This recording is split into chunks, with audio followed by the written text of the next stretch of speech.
Bonjour mes amis, que Dieu vous bénisse tous, que le Saint-Esprit, l'Esprit du Dieu éternel, Père de notre Seigneur Jésus-Christ, vienne illuminer la compréhension de chacun, pour que chacun vienne avoir du discernement, de la compréhension de sa parole. Avant de parler ici au sujet du royaume de Dieu, j'aimerais demander pardon parce qu'hier, je parlais de la verge de Moïse. Et vous savez que c'est un trou de mémoire. Au lieu de dire à Aaron, j'ai dit Moïse, mais c'est Aaron. C'est Aaron qui a eu sa verge fleurie, qui a ainsi montré au peuple d'Israël qu'il a été choisi par Dieu. Ce n'est pas parce qu'il était le frère de Moïse, mais parce que Dieu l'avait choisi. Et c'est Dieu qui choisit. Donc, je veux que vous me pardonniez cette faille technique de ma part. D'ailleurs, c'est bon. Grâce à Dieu. Grâce à Dieu même. Parce que vous qui accompagnez ici nos directs, vous devez comprendre que nous sommes hommes, humains, chairs, bien que nous soyons esprits en Christ Jésus, mais nous sommes aussi fragiles et soumis à des erreurs. Et cela n'est pas seulement arrivé hier, mais plusieurs fois c'est arrivé, souvent c'est arrivé. Je me rappelais, après avoir vu les commentaires, les personnes attirant l'attention, je me suis rappelé, quand je n'avais même pas 40 ans, j'en ai 80, mais je n'avais pas 40 ans, je commettais déjà des lapsus de mémoire. Quand je prêchais sur Daniel dans la fosse au lion, j'ai dit Daniel était dans la fosse des éléphants.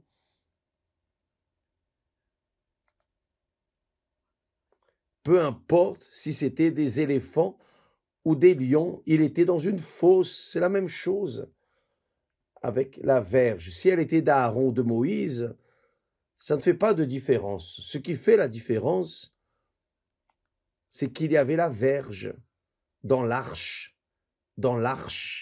de l'alliance.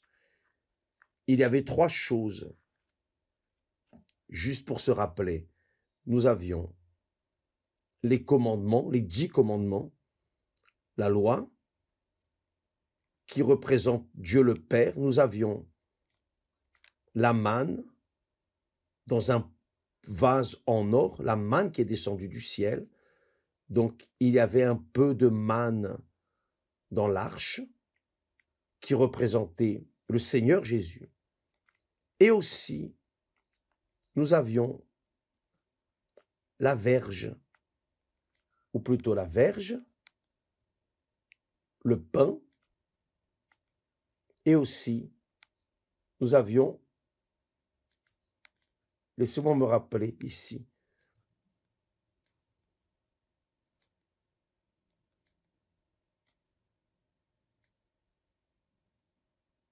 nous allons trouver cela ici. En hébreu, qui parle très clairement. Hébreu, chapitre 9, qui parle de ce qu'il y avait là. Hébreu, chapitre 9, verset 4. Donc, il y avait l'arche d'alliance, couverte d'or,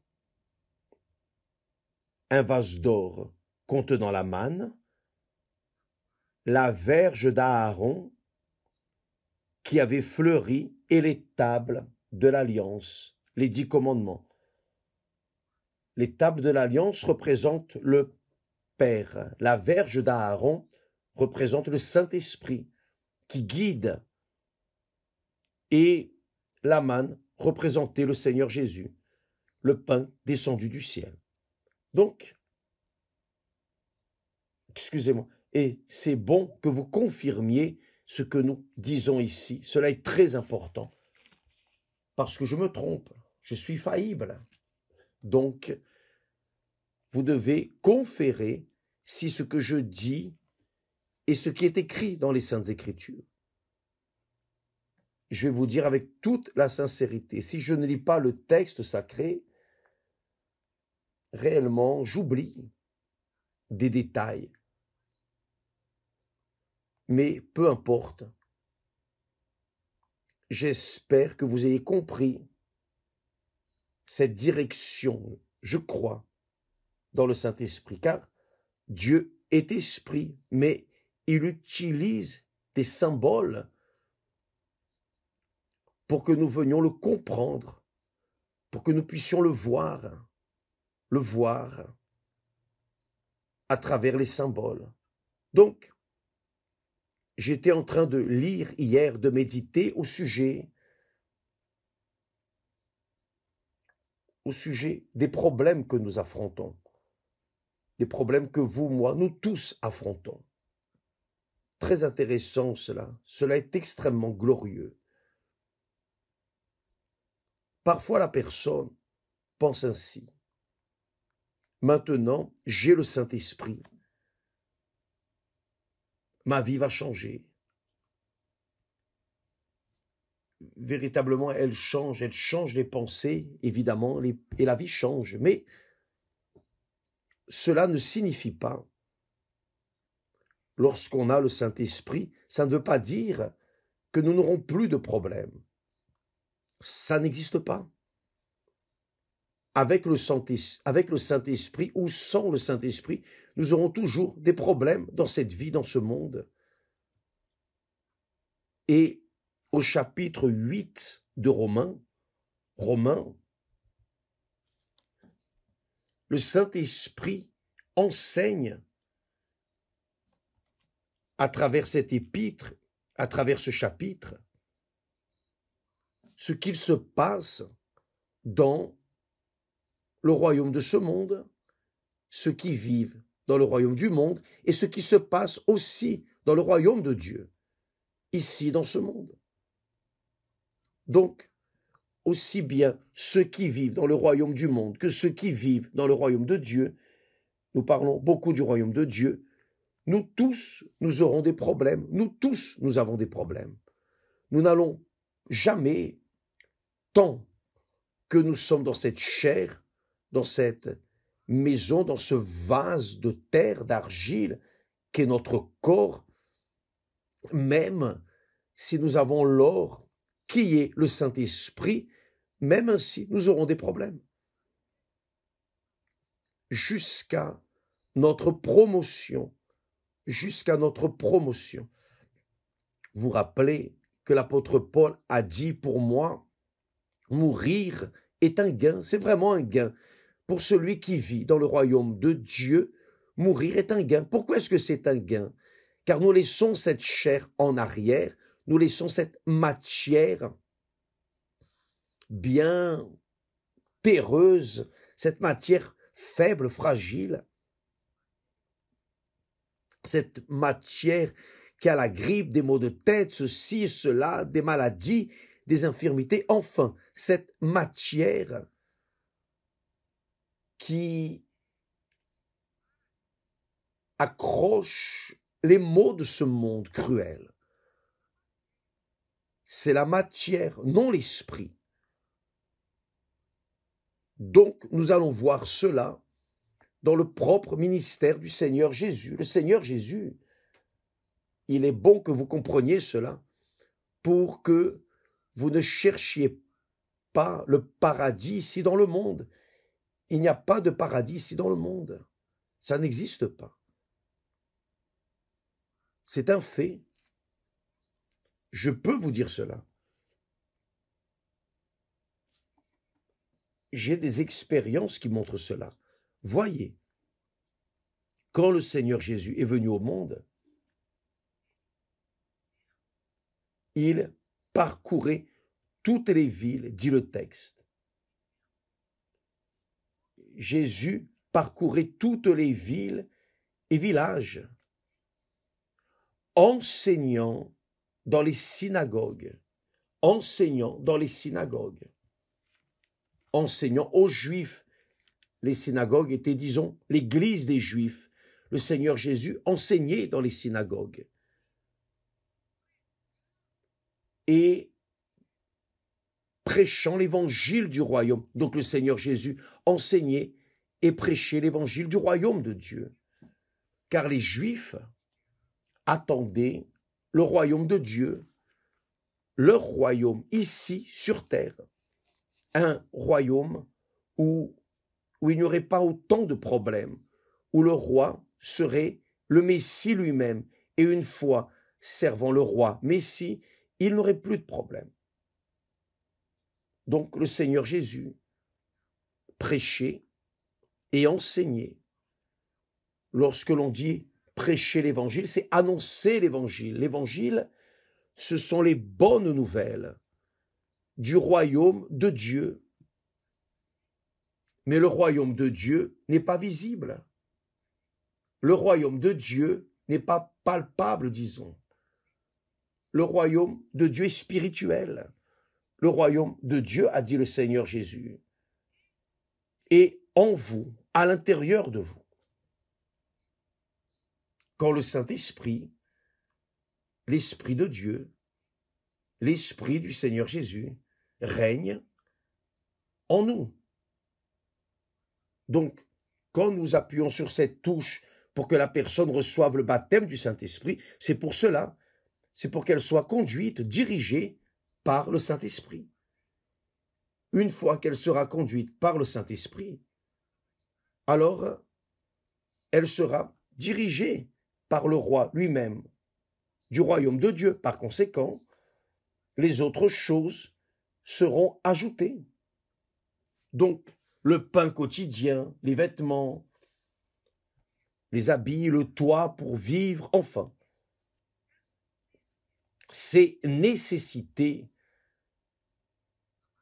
que le corps, dont le corps et la matière ont besoin, seraient, comment dit-on, seront pourvus aux personnes. Les personnes, le pain quotidien ne manquerait pas, les vêtements ne manqueraient pas pour s'habiller, la nourriture à manger ne manquerait pas, il ne manquerait pas le toit pour dormir, pour s'abriter, la famille, rien de tout cela. Mais, nous ne pouvons pas oublier que le Seigneur Jésus, même s'il enseignait dans les synagogues et qu'il prêchait l'évangile du royaume de Dieu, le royaume du Saint-Esprit, et guérissant, il guérissait toutes les infirmités et douleurs parmi le peuple. Mais cela ne veut pas dire qu'il résolvait tous les problèmes des personnes. Non. En aucune manière. Il guérissait les malades, il éliminait les maladies, il faisait des miracles, il a multiplié pains et poissons, mais le peuple qui marchait dans les ténèbres et qui avait une grande lumière continuait avec ses problèmes personnels. Donc, le royaume de Dieu ici sur terre n'élimine pas de notre vie les problèmes. Non, nous aurons toujours des problèmes. N'ayez aucun doute à ce sujet. Car si je n'ai pas de problème avec moi personnel, j'aurai des problèmes avec mes êtres chers que j'aime tellement, que je veux voir tellement sauvés et qui n'acceptent pas la parole de Dieu, qui sont têtus, obstinés. Enfin, nous souffrons, c'est-à-dire Dieu a résolu mes problèmes personnels, mais mon amour pour les personnes, pour les êtres chers, le problème n'a pas encore été résolu, tout du moins jusqu'à présent. Pourquoi? Parce qu'il continue dans l'incrédulité. Donc, comme moi, vous aussi devez avoir des êtres chers qui ne comprennent pas votre foi, qui n'acceptent pas, qui rejettent le royaume de Dieu, qui rejettent la parole de Dieu. Donc, des problèmes, nous en aurons tous, aussi bien ceux qui sont nés de la chair, ceux qui vivent dans la chair, que ceux qui sont nés de l'Esprit Saint. Et ici, dans le texte de Romains, chapitre 8, nous voyons cela. Voyez, mes chers, c'est extrêmement glorieux. Vous allez comprendre ce qu'est le royaume de Dieu. Vous allez vous convaincre qu'il existe le royaume de Dieu et le royaume de ce monde. Le royaume du monde et le royaume de Dieu. Voyez bien, il dit ici, chapitre 8 de Romains. Nous allons lire le texte. C'est très glorieux. Il dit, l'apôtre Paul, dirigé par le Saint-Esprit, écrivant cette épître, cette lettre aux chrétiens qui vivaient où? À Rome. Rome était le centre de la persécution, de la cruauté à cette époque. Il prenait les chrétiens et les brûlait, on faisait des torches pour allumer, disons ainsi, pour illuminer les rues. Si grande était la cruauté qu'il commettait à cette époque. Donc Paul parle à ces personnes qui étaient jetées aux bêtes féroces, aux lions, sous les applaudissements d'un grand public. Donc vous voyez qu'il y avait souffrance et douleur pour ces personnes qui vivaient dans le royaume de Dieu. Donc il dit ainsi, il n'y a donc maintenant aucune condamnation pour ceux qui sont en Jésus-Christ. C'est-à-dire, il n'y avait pas de condamnation pour ceux qui étaient en Christ Jésus, comme il n'y a pas de condamnation pour ceux qui sont en Jésus-Christ aujourd'hui, maintenant, en ce moment. Donc aujourd'hui, c'est le 24 mai, donc 24 mai 2025. Nous vivons l'aurore de samedi. Donc aujourd'hui, il n'y a pas de condamnation pour ceux qui sont en Jésus-Christ, c'est-à-dire qui ont accepté le roi du royaume de Dieu, le Seigneur Jésus, le Messie, qui était attendu par les Juifs. Donc, il n'y a pas de condamnation pour nous. Il n'y a pas de condamnation pour nous. Si je suis en train de vivre en Jésus-Christ, naturellement, automatiquement, je suis dans le royaume de Dieu. Et dans le royaume de Dieu, il n'y a pas de condamnation pour ceux qui y sont. Parce que le royaume de Dieu est le royaume des enfants de Dieu. C'est le royaume de la famille de Dieu. La famille de Dieu ici sur terre. Donc il dit, il n'y a donc maintenant aucune condamnation pour ceux qui sont en Jésus-Christ.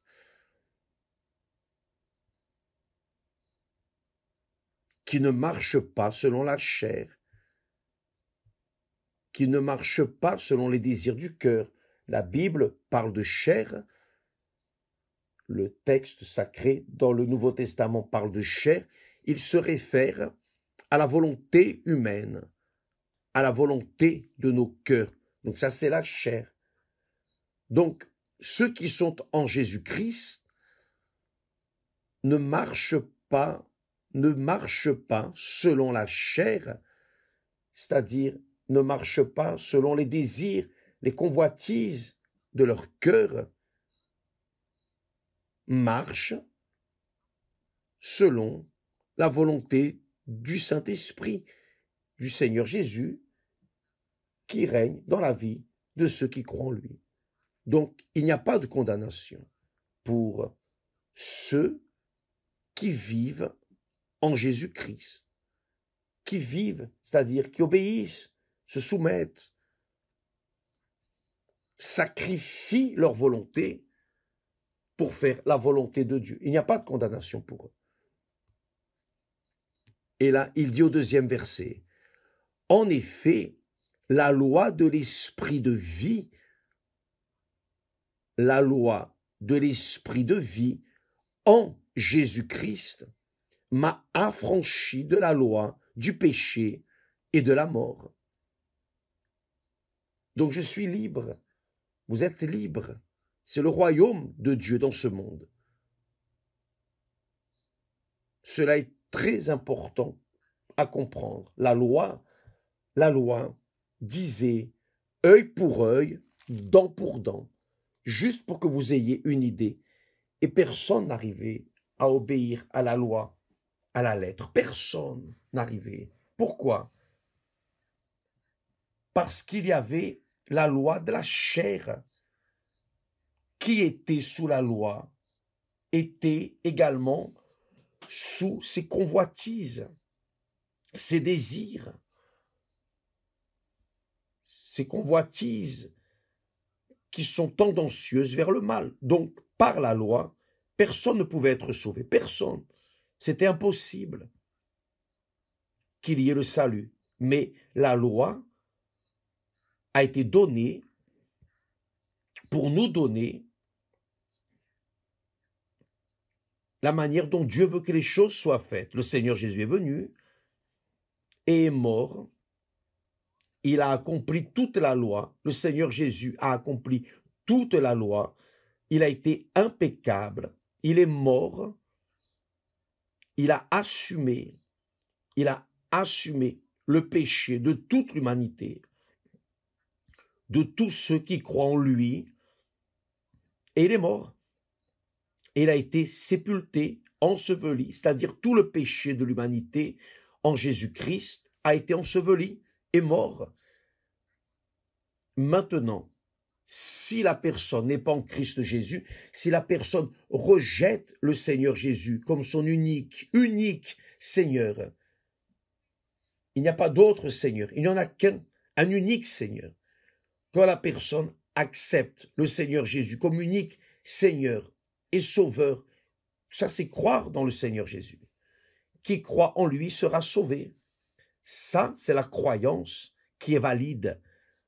La personne, alors, quand elle croit dans le Seigneur Jésus, la loi de l'esprit de vie, elle a la vie. Parce qu'elle est en Jésus-Christ. Cette personne est libre de la loi du péché et de la mort. Et là, il dit,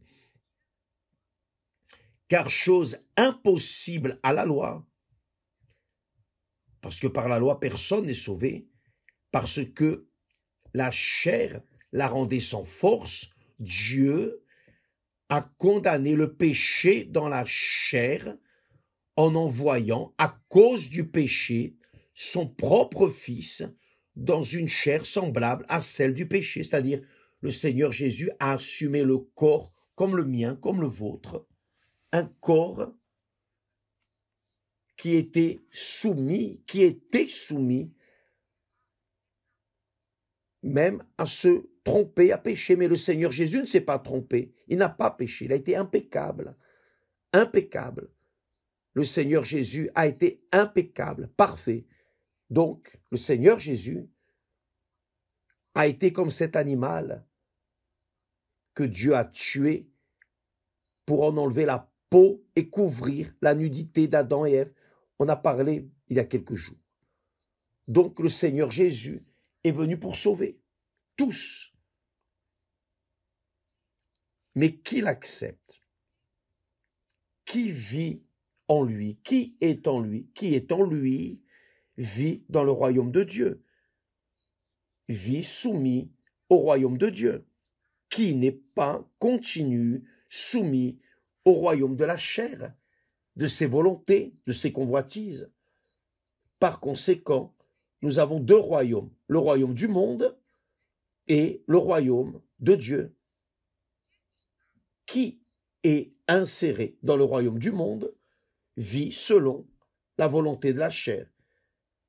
La personne qui vit dans le royaume de ce monde n'a personne comme seigneur de sa vie, si c'est le propre péché, ses convoitises, ses désirs, ses méchancetés, ses jalousies, enfin, tout ce qui n'est pas bon, tout ce qui est péché, cette personne vit dans le royaume du monde, soumise au royaume du monde, et indirectement, c'est le royaume de Satan, le royaume du diable, c'est le royaume du mal. C'est pour cela que ce monde souffre. Qui a dans le Seigneur Jésus-Christ, qui a le Seigneur Jésus comme Seigneur de sa vie, vit en accord avec sa volonté, non en accord avec la loi, parce que le Seigneur Jésus a accompli toute la loi pour moi. Et si je suis en Jésus, j'accomplis toute la loi et je suis libre de la loi. Maintenant, je vis sous la grâce de Dieu, c'est-à-dire la faveur de Dieu, sans mériter. Je ne mérite pas. Mais je crois que lui, par sa miséricorde, m'a sauvé et il est mon Seigneur, il est mon roi et j'ai le plaisir à le servir. J'ai le plaisir à le servir de tout mon cœur, avec toutes mes forces, de toute mon âme. Il est mon Seigneur. Et si ce n'était pas lui, je ne serais pas là. Je serais aussi en train de vivre sous la loi qui ne sauve personne. Donc, pour plus que la personne soit juste, pour plus que les personnes soient bien correctes, même ainsi elles vont pécher, même ainsi elles vont vivre dans le péché. Excusez-moi.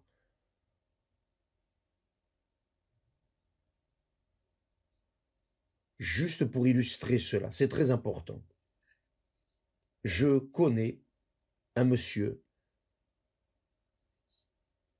il a une foi spirite, c'est un homme très correct, c'est un homme qui dit la vérité, c'est un homme intègre, c'est un homme apparemment impeccable. Mais quel est son problème? Son problème, c'est qu'il pense, il croit que le Seigneur Jésus a été injuste quand il a pardonné le voleur sur la croix. Il pense que le Seigneur Jésus a été injuste. C'est-à-dire, cet homme est si juste,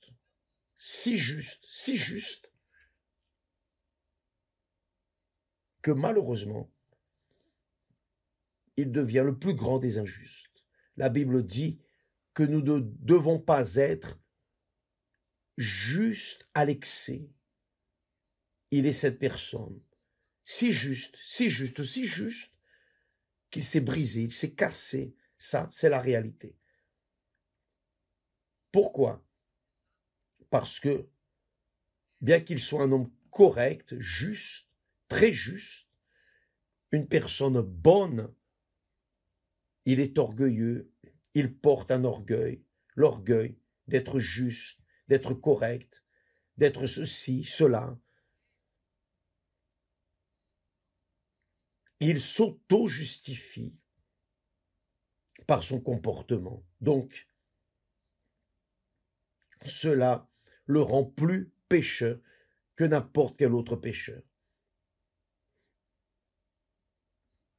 Parce qu'il n'accepte pas que le Seigneur Jésus pardonne et pardonné ce voleur sur la croix? Probablement qu'il ne pardonne pas. Il ne pardonne pas le Seigneur Jésus. Voyez. Pourquoi? Parce qu'il vit dans le royaume de la chair. Il vit soumis à ses idées, ses pensées spirituelles du mal. Évidemment, c'est une personne, si elle est correcte d'un côté, d'un autre côté, elle est complètement incorrecte. Pourquoi? Parce qu'elle n'arrive pas à pardonner. Donc cela est déjà suffisant pour qu'elle soit condamnée. Il n'y a personne qui ne commette pas d'erreur, ça n'existe pas. Aussi juste, aussi bonne, tous nous commettons des erreurs. Même ceux qui vivent en Jésus commettent des erreurs. Nous tous, nous commettons des erreurs. Pourquoi? Parce que nous vivons dans ce monde. Les uns sont enfants de la chair. Naturellement, ils vivent déjà dans le péché. D'autres, peu, sont enfants de Dieu en Jésus. Ils vivent dans le royaume de Dieu, sont la famille de Dieu ici sur terre. Mais, même ainsi, tous nous sommes erronés, nous commettons des failles, nous tous. Il n'y a pas de solution, il n'y a pas de solution. Grâce à Dieu, que j'ai le Seigneur Jésus comme mon Seigneur, et pas seulement mon Seigneur, mais il est aussi mon avocat. Donc, il intercède auprès du Père pour moi.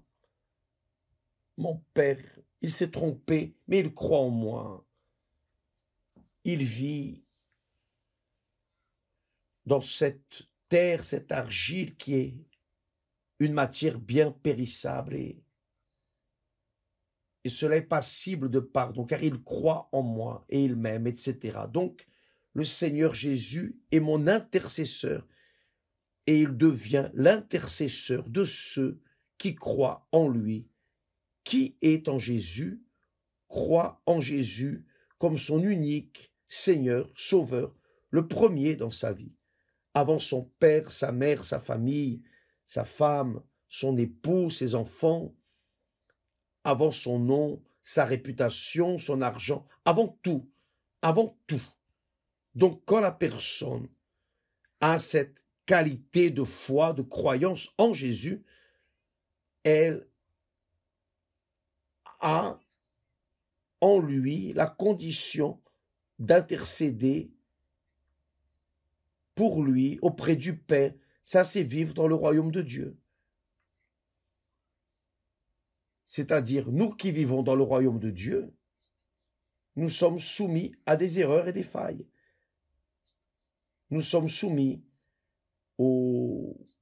à être fâchés, nous sommes soumis aux intempéries de ce monde. Autant que ceux qui vivent dans le royaume du monde. La différence, c'est que lorsque nous vivons en Jésus, cela est très intéressant, très glorieux.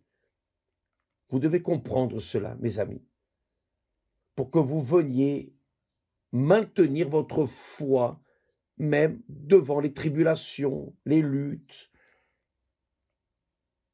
les dégoûts, les tristesses, les problèmes physiques, de santé, les problèmes familiaux, mariage, mauvais mariage, enfin tout, pour que vous puissiez prévaloir dans le royaume de Dieu. Vous devez avoir votre roi vivant en vous. Et c'est ce que le Saint-Esprit fait. Voyez quelle merveille. C'est ce que le Saint-Esprit fait. Il nous donne la certitude, la conviction. Il témoigne, il confirme en nous que nous sommes de Dieu, que nous sommes fils de Dieu. C'est ce que l'apôtre Paul dit là, quand il dit le penchant de la chair, les désirs de la chair, les convoitises sont pour la mort, mais le penchant, l'affection pour l'esprit est vie et paix. On a des problèmes personnels. Nous avons des problèmes personnels. Qui n'en a pas? Ça n'existe pas. Vous pouvez avoir tout l'argent de ce monde. Vous pouvez avoir tout le pouvoir de ce monde, toute la richesse de ce monde, mais vous aurez des problèmes. Pourquoi? Parce que vous vivez dans un monde de problèmes. Cependant, qui vit en Jésus vit dans le royaume de Dieu, et qui vit dans le royaume de Dieu a une chose, même tant de problèmes, devant tant de problèmes, la personne a la vie et la paix. C'est écrit ici. L'affection de l'esprit, c'est la vie et la paix, car l'affection de la chair est inimitié contre Dieu, parce qu'elle ne se soumet pas à la loi de Dieu, et qu'elle ne le peut même pas. Or, ceux qui vivent selon la chair, le royaume du monde, ne sauraient plaire à Dieu. Ne sauraient plaire à Dieu. Pour vous, dit l'apôtre Paul, dirigé par le Saint-Esprit, pour vous, il parle à qui? Aux chrétiens romains. Pour vous, vous ne vivez pas selon la chair, mais selon l'Esprit. Nous sommes selon l'Esprit, qui est le royaume de Dieu, le royaume de la famille de Dieu. Vous n'êtes pas selon la chair. Vous n'avez pas la vie dans les convoitises de ce monde. Le royaume du monde, non. Mais vous avez la vie dans l'Esprit Saint. Si du moins, il dit, si du moins l'Esprit de Dieu habite en vous. Si quelqu'un n'a pas l'Esprit de Christ, qui est le Saint-Esprit, il ne lui appartient pas. Cela est très fort. Je sais que beaucoup de personnes sont blessées. Je sens cela. Je sens cette douleur pour vous qui voulez avoir le Saint-Esprit, mais qui ne l'avez pas encore. Et c'est pour cela que nous travaillons. Nous mettons les témoignages de comment vous devez faire pour recevoir le Saint-Esprit. Nous prêchons. Le royaume de Dieu commence quand le Saint-Esprit descend sur nous. Donc, par exemple, si Esther et moi, et nous étions mariés, et supposons qu'Esther n'avait pas le Saint-Esprit, et que moi j'avais le Saint-Esprit, alors elle vivrait dans le royaume de ce monde, et moi, dans le royaume de Dieu.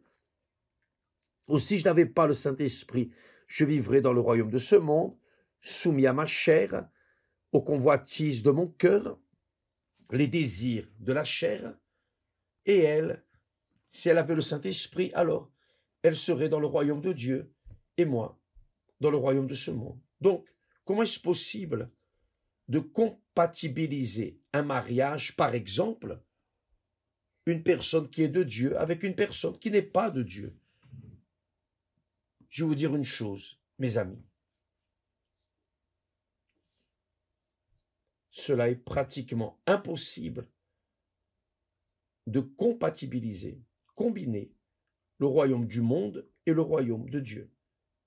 Donc, la personne aura des problèmes, elle va avoir des problèmes et plus de problèmes, et elle ne va résoudre le problème principal, vous savez comment? Quand l'autre se convertira, se livrera au Seigneur Jésus, quand l'autre aura le même esprit, le Saint-Esprit. Car qui a le Saint-Esprit est inséré dans le royaume de Dieu. Et qui ne l'a pas, ne l'est pas. Évêque, qu'est-ce que je fais, évêque? Je suis de l'Église. Être de l'Église universelle du royaume de Dieu ne veut rien dire. Vous devez être de l'Église de notre Seigneur Jésus-Christ. L'Église qui est une institution spirituelle. C'est le royaume de Dieu. L'Église universelle est une institution humaine. Étant membre de l'Église universelle ne signifie pas nécessairement que vous appartenez au royaume de Dieu. Vous pouvez appartenir à l'Église universelle et ne pas appartenir à l'Église du Seigneur Jésus, l'Église dont le Seigneur Jésus parle, mon Église, les portes de l'enfer ne prévaudront pas contre elle. Il parle de l'Église spirituelle, l'Église invisible, l'Église dont le Seigneur est le Seigneur Jésus-Christ et que le Saint-Esprit guide. Ce sont ceux qui sont nés du Saint-Esprit, tous ceux qui appartiennent à l'Église universelle ne sont pas tous de Dieu. Et nous vous montrons des pasteurs, des évêques, ex-évêques, des personnes qui ont fait des choses erronées et qui ont été éliminées, qui sont sortis du royaume ou de l'Église universelle, institution, Église universelle. J'espère que vous comprenez cela. Le Seigneur Jésus a dit, il a parlé de mon Église. Les portes de l'enfer ne prévaudront pas contre mon Église. Mon Église n'est pas l'Église A, B, C, D, l'institution humaine, non. Son Église, c'est le royaume de Dieu, le royaume de la famille de Dieu. C'est le royaume où les personnes sont nées du Saint-Esprit. C'est pour cela que l'apôtre Paul parle clairement ici. Si quelqu'un n'a pas l'Esprit de Christ, il ne lui appartient pas. Mais je prêche l'Évangile, ça ne veut rien dire. Ce n'est pas parce que je prêche l'Évangile que je suis de Dieu. Les Juifs croyaient dans la Torah, dans la parole de Moïse, etc. Mais ils n'obéissaient pas, c'est-à-dire, ils n'avaient rien avec Dieu. Et le Seigneur Jésus, ils ont confronté le Seigneur Jésus. Et le Seigneur Jésus a dit qu'ils étaient des races de vipères, car ils étaient hypocrites. Ils disaient qu'ils croyaient dans la loi de Moïse, mais faisaient d'autres choses complètement erronées. Donc, qui vit dans le royaume de Dieu obéit au roi et Seigneur Dieu, le Saint-Esprit, qui est le Seigneur Jésus en elle. Donc, il dit, et si Christ est en vous, le corps, il est vrai, c'est-à-dire le corps, la matière, l'argile, la terre, est mort à cause du péché. Car il commet les failles, mais l'esprit est vie à cause de la justice. Le Seigneur Jésus lui-même justifie, rend la personne propre devant le Père avec son sang. Ça, ce sont les enfants de Dieu. Et les enfants des ténèbres, les enfants de ce monde, sont les enfants du mal, qui obéissent et suivent leurs désirs, la chair, leur cœur, leurs idées, leurs propres pensées. Donc, mes amis, si quelqu'un n'a pas l'esprit de Christ, il ne lui appartient pas, c'est écrit. Vous croyez en ça, évêque, mais je veux le Saint-Esprit. Bon, si vous voulez, vous devez chercher. Et chercher le Saint-Esprit, nous donnons des indications. Les témoignages sont très clairs. La question est, la question que l'on pose, que faites-vous pour recevoir le Saint-Esprit? Vous voyez ce que les personnes ont fait pour recevoir le Saint-Esprit. Elles ont laissé, elles ont sacrifié, elles ont dû sacrifier quelque chose qui réellement demandait que le Saint-Esprit vienne sur elles. Et évidemment, vous devez suivre le même processus. Nous tous, nous avons dû payer le prix pour recevoir le Saint-Esprit. Bien, je parlerai plus demain à ce sujet. Ça vaut la peine que vous preniez le texte de Romains, chapitre 8, et bien lire, parole après parole, obéissant à la ponctuation, aux virgules, tout pour que vous puissiez comprendre la parole de Dieu. Et si vous lisez avec attention, avec soif de vouloir connaître le Saint-Esprit, vous pouvez être sûr que le Seigneur Jésus va voir cela en vous et il va descendre sur vous. il va descendre. Si vous avez vraiment soif de lui, vous pouvez être sûr, il va étancher votre âme. Nous allons continuer à parler de ce sujet parce que beaucoup de personnes pensent qu'avoir le Saint-Esprit signifie je n'aurai plus de problèmes dans ce monde. Non, nous aurons encore plus de problèmes, plus que ceux qui vivent dans le royaume de ce monde. Car nous avons un problème spirituel. Nous devrons maintenir. Ça ne sert à rien d'avoir la foi pour prendre possession de bénédictions matérielles. Vous devez avoir la foi pour maintenir votre foi vivante pour toute la vie et recevoir la couronne de vie. Que Dieu vous bénisse tous et à demain au nom du Seigneur Jésus. Amen.